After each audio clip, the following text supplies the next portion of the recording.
என்ன பவி, தூங்கலையா?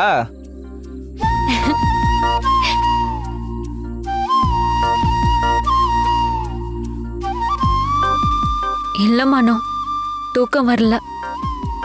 சாப்பாடும் சாப்பிட்டுருக்க மாட்டியே? ஆமா, உனக்கு எப்படி தெரியும்? ஆல் டீடைல்ஸ் ஐ நோ பவி. சரி, உன் வாட்ஸ்அப்க்கு சில பத்திரிகை டிசைன் அனுப்பிச்சிருக்கேன். அதை ஒன்று டக்குன்னு செலக்ட் பண்ணிட்டேன்னா பிரிண்டிங் கொடுத்துடலாம். யாரு கல்யாணத்துக்கு? வேற யாருக்கு?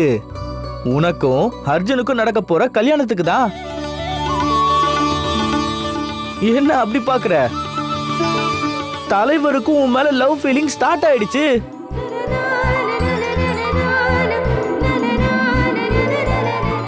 பவி, நீ எப்படி அவ மேல உள்ள காதல்னால சாப்பிடாம தூங்காம உட்கார்ந்துட்டு இருக்கியோ, அவனும் அப்படியே தான் உட்கார்ந்துகிட்டு இருக்கான். ஆனா உனக்காவது நீ லவ்ல இருக்குன்னு தெரியுது, அவனுக்கு அது கூட தெரியல. நிஜமாவா சொல்ற மனோ? ஆமா, இப்பதான் அவனை பார்த்து பேசிட்டு வரேன். பயங்கரமா குழம்பி போயிருக்கான். ஆனா எனக்கு ஒரு விஷயம் நல்லா தெளிவா தெரியுது, சாருக்கு லவ் வந்துருச்சுன்னு. அது எனக்கும் தெரியும் மனோ. எப்படி?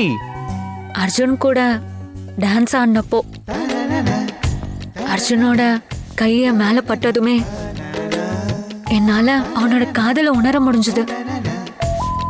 எப்பவும் எல்லார்கிட்டையும் ரொம்ப இயல்பா பழகுற அர்ஜுன் இன்னைக்கு முதல் தடவை என் கண்ணை பார்க்கவே தடுமாறினான்.